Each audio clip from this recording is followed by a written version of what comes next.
Hello everyone, hope कि सारे अच्छे हैं मेरे दोस्त।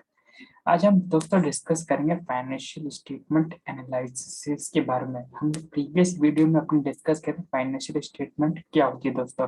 आज हम उसके एनालाइज की बात करेंगे, फाइनेंशियल स्टेटमेंट को हम लोग कैसे एनालाइज कर सकते हैं। तो दोस्तों, अगर आप मेरे चैनल पर नए हैं दोस्तों, प्लीज सब्सक्राइब माई चैनल ताकि इसी तरह के वीडियोस आपके पास आते रहे फ्यूचर में भी दोस्तों। और हाँ दोस्तों, घंटी दबाना मत भूलना। ठीक है दोस्तों, वीडियो को लास्ट तक देखिएगा और कोई भी स्टेप मिस ना हो जाए आपका, ताकि कि मेरे काफी यूजर्स ने मुझे प्रीवियस वीडियो में कमेंट करके बताया था कि ये चीज मिस हो रही है, तो मैंने उनको ये कहा था कि आप वीडियो को देखिए। वीडियो में पूरा कॉन्सेप्ट कवर कर रखा है। तो दोस्तों, financial statement analysis analysis of financial statement. Financial statement analysis is the process of reviewing and analyzing a company's financial statements to make better economic decision to earn income in future. दोस्तों, financial statement analysis के लिए वो process है जिसमें financial statement को review किया जाता है, एनालाइज किया जाता है।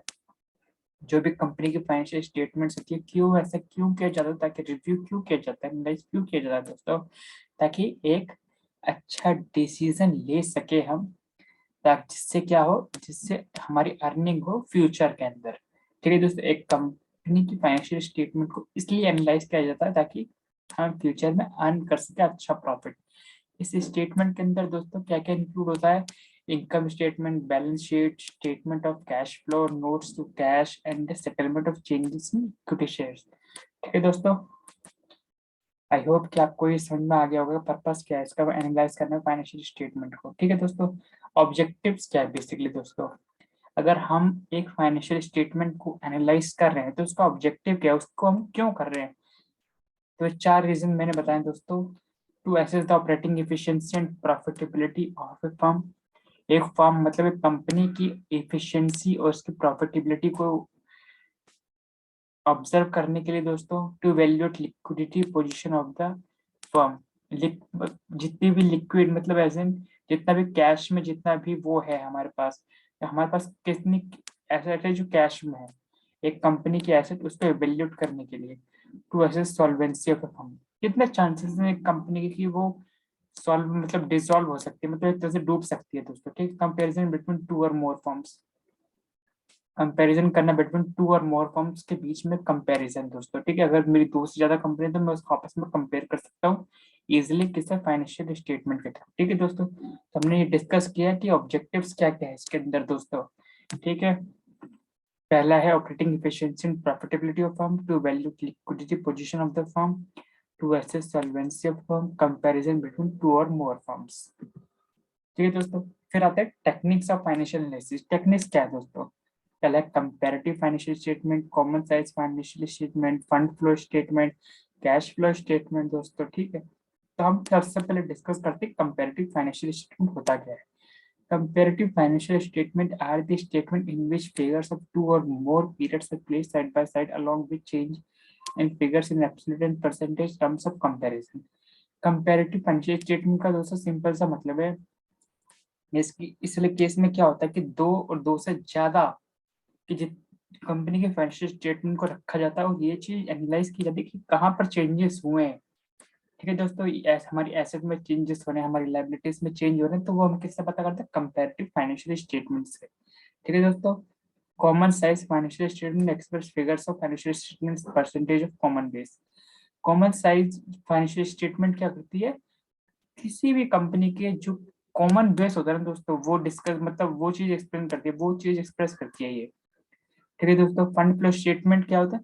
जितना भी चेंज हुआ इन वर्किंग कैपिटल पोजीशन। ठीक है दोस्तों, वर्किंग कैपिटल में जितना भी चेंज हुआ है वो कौन शो करता है? Fund flow state. Cash flow statement show changes cash position from one period to another.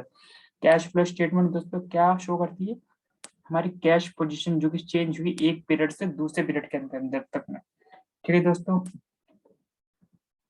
ये हमने पढ़ा टेक्निक्स, हम किस किस टेक्निक से किस किस स्टेटमेंट से हम लोग एनालाइज कर सकते हैं फाइनेंशियल स्टेटमेंट्स को। ठीक है, parties interested in financial analysis. Parties कौन कौन सी हो सकती हैं जो कि फाइनेंशियल स्टेटमेंट में एनालाइज हो सकती है शेयर होल्डर्स। तो सबसे पहला पॉइंट है शेयर होल्डर्स।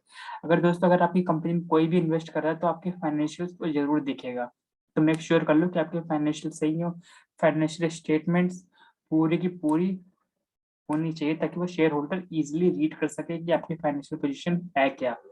ठीक है दोस्तों। पोटेंशियल इन्वेस्टर, या तो दोस्तों आपकी कंपनी में अगर कोई इन्वेस्ट करना चाहता है तो उसको भी जरूरत पड़ेगी कि आपके फाइनेंशियल स्टेटमेंट से ही वो जज करेगा कि मुझे इन्वेस्ट करना चाहिए या नहीं करना चाहिए। मैनेजमेंट को भी, management, creditors, suppliers, bankers and lenders, employees.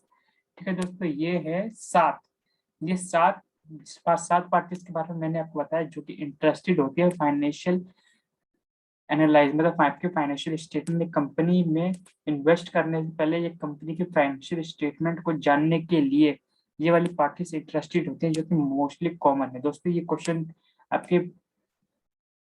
Exam में भी पूछा जाता है दोस्तों। तो दोस्तों अगर आपको मेरा वीडियो पसंद आया हो, तो दोस्तों please like, share and subscribe my channel, ताकि इसी तरह की वीडियोस आपके पास आती रहे। और अपना ध्यान रखिए दोस्तों। जय हिंद।